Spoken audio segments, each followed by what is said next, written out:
আর আমরা দোয়া করি আল্লাহ আমার ওই কাজটা করে দাও, ওই কাজটা করে দাও, অমুককে আমার বশীকরণ করে দাও, আর আগামী নির্বাচনে যেন আমি জিততে পারি, পাস করতে পারি, আগামী ভোটের পর ক্ষমতা যেন আমরা সবাই চলে যাই।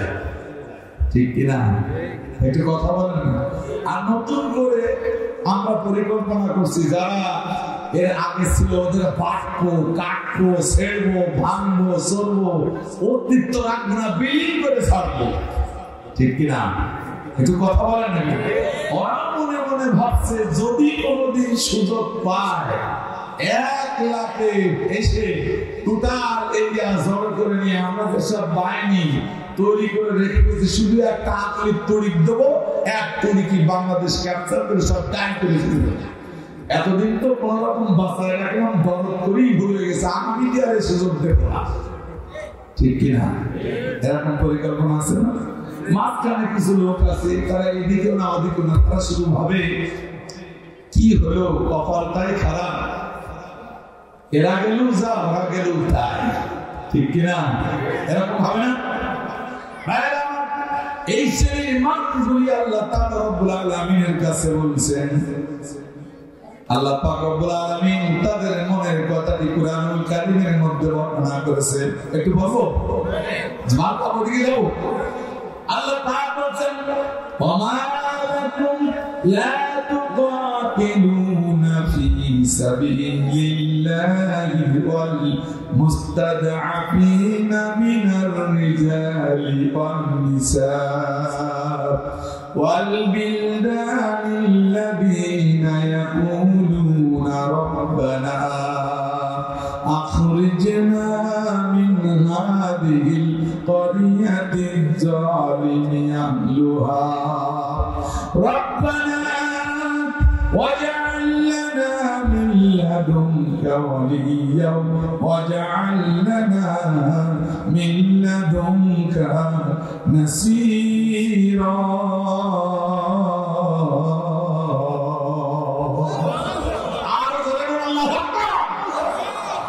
সমাজের এই জনপদের এক শ্রেণীর মানুষ তারা দুর্বল, এক শ্রেণীর মানুষ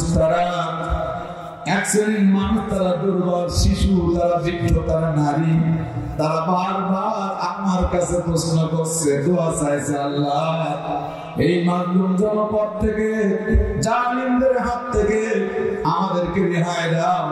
আমরা এমন একটা জীবন, এমন একটা দিন, এমন একটা জাতি, এমন একটা জনপদ চাই যেই জনপদে আমাদের মালসামানা রাস্তায়, উঠানে, মাঠে, ঘরের বাইরে পড়ে থাকবে, বিনা অনুমতিতে আমাদের সম্পদে কেউ হাত দেবে না। ঠিক কিনা? রাষ্ট্রের সম্পদ কুক্ষিগত করবে না, বিনা অপরাধে কাউকে মামলা দেবে না, হামলা করবে না, বিনা অপরাধে কাউকে হেয় করবে না, শাস্তি দেবে না, জেলখানায় নেবে না, হত্যা করবে না, খুন করবে না, গুম করবে না। রব্বুল আলামিন আমাদের ছেলে সন্তানদেরকে কেউ হারিয়ে দেবে না, আমাদের স্বামীদেরকে কেউ কেড়ে নেবে না আমাদের কাছ থেকে, আমাদের সন্তানগুলোকে কেউ আমাদের বুক থেকে কেড়ে নেবে না। এমন একটা দল, এমন একটা জাতি, এমন একজন নেতা এই জমিনে দয়া করে আমাদের জন্য একটু পাঠায় দাও। তারা আরো বলছে, ও রব্বুল আলামিন ওয়াজআল লানা মিন লাদুনকা নাসীরা, তোমার পক্ষ থেকে কখন কখন সাহায্য আসবে, তোমার সহযোগিতায় আমরা এরকম কিছু ওলি পাবো, কিছু বন্ধু পাবো, কিছু নেতা পাবো, কিছু রাজা পাবো, যে রাজাগণ, যে নেতাগণ তোমার কোরআনুল কারীম অনুযায়ী আমার নবীর মতো করে আমাদের শাসন করবে, আদর করবে, সোহাগ দিবে, আমাদের সব মাল সামানার জানমালের নিরাপত্তা দিবে, এরকম একজন নেতা তুমি আমাদের জন্য বের করে দাও। যদি তুমি তা না করো, ও রব্বুল আলামিন রব্বানা আখরিজনা মিন হাযিহিল ক্বরিয়াতিজ জালিমি আহলুহা, এই দেশ থেকে আমাদেরকে চিরজীবনের মতো সরায় দাও। সচক্ষে দাঁড়িয়ে দাঁড়িয়ে বারবার যারা আসছে, এক একজন এক এক রকম কাড়াকাড়ি খাওয়া খাইয়া নির্যাতন করছে, আল্লাহ এটা আমরা জীবনে আর দেখতে চাই না, এই দেশ থেকে আমাদেরকে একটু সরায় দাও। এরকম মানুষ আছে না? একটু জোরে বলেন।